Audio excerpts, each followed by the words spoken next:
Doctor बहादुर लाल, associate professor soil science, बाबा भगवान दास राजकीय महाविद्यालय Chimanpura, Shahpura, Jaipur. Class BSc AG honours part first, course SSAC 111 fundamental of soil science. आज मैं आपको agent of weathering, types of weathering, अपक्षय शक्तियाँ एवं उनके प्रकार के बारे में बताऊंगा। अपक्षय की भौतिक रासायनिक क्रियाओं को निम्न रूप से दिखाया जाता है। अपक्षय, इसमें पहला है भौतिक अथवा यांत्रिक शक्तियाँ, जिसमें पहला तापक्रम, दूसरा जल, तीसरा बहता हुआ जल, जमता हुआ जल, हिम, ग्लेशियर, कोहरा, पाला आदि, समुद्र की लहरें, ज्वार भाटा, 3 पे वायु, 4 पे ज्वालामुखी के पर्वत और 5 पे भूकंप।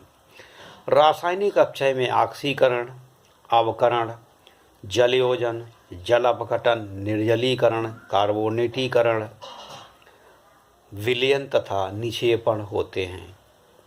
तीसरा है जैविक अपक्षय, जिसमें वनस्पति, सूक्ष्म जीवों का प्रभाव, जंतुओं का प्रभाव, मनुष्य तथा उसके द्वारा किए गए कार्य होते हैं।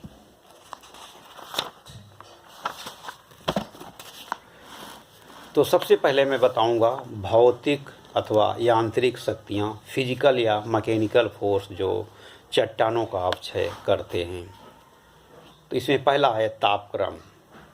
चट्टानों के अपक्षय में तापक्रम का प्रमुख स्थान है। तापक्रम के बढ़ने के साथ चट्टानें फैलती हैं तथा कम होने पर सिकुड़ती हैं। इस प्रकार के आयतन में प्रसार एवं संकुचन होता है, जिससे वे कमज़ोर हो जाती हैं, उसमें दरारें पड़ जाती। इन दरारों में जल भर जाने पर जब तापक्रम को कम हो जाता है तो वो बर्फ़ के रूप में परिवर्तित हो जाता है। बर्फ़ का आयतन जल की अपेक्षा 9% अधिक होने के कारण दरारों के बीच बना बर्फ़ का चट्टान 14 टन प्रति वर्ग मीटर की दर से दाब उत्पन्न करता है, जिससे दरारें और चौड़ी हो जाती हैं और खनिजों द्वारा निर्मित चट्टानों पर दाब डालती हैं। खनिज कण दाब के प्रभाव से टूटकर अलग हो जाते हैं। चट्टानों का निर्माण अनेक प्रकार के खनिजों से होता है। तापक्रम के प्रभाव, जिससे फैलने एवं सिकुड़ने से दरारें भिन्न भिन्न हो जाती हैं।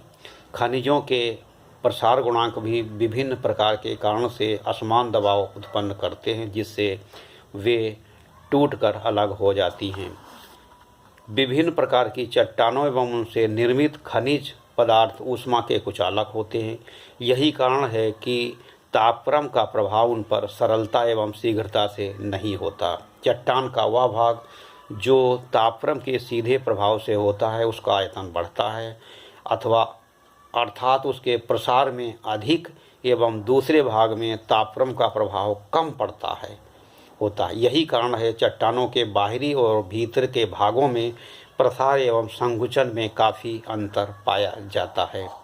चट्टानों का बाहरी भाग पैतृक पदार्थ से टूटकर अलग हो जाता है। उसमें दरारों में जल भर जाता है। जल के जमने एवं पिघलने के प्रभाव से महीन कण मिट्टी के रूप में परिवर्तित हो जाते हैं। जल द्वारा चट्टानों के अपक्षय के निम्नलिखित समूहों का अध्ययन करते हैं। पहला है बहता हुआ जल, रनिंग वाटर। बहते हुए जल में अपार शक्ति के कारण यह भौतिक अपक्षय का प्रमुख कारण है। बहते हुए जल में यह गुण पाया जाता है कि वो अपने रास्ते को नीचे एवं बगल में काटता एवं मांझता हुआ चलता है, जिससे रास्ते का पार्श्व भाग अधिक तरल, गहरा एवं चौड़ा हो जाता है। जल चट्टानों को तोड़ फोड़, खुरच कर, विभाजित कर, अपक्षयित कर देता है। चट्टानों के बड़े एवं छोटे छोटे टुकड़े बनाते हुए जल में परस्पर टकराते हैं, रगड़ खाते हैं और छोटे छोटे खनिजों में परिवर्तित होते हैं। उदाहरण के लिए 10 मीटर प्रति सेकंड से बहता हुआ जल जो 320 टन की चट्टान को बहा ले जाने की क्षमता रखता है।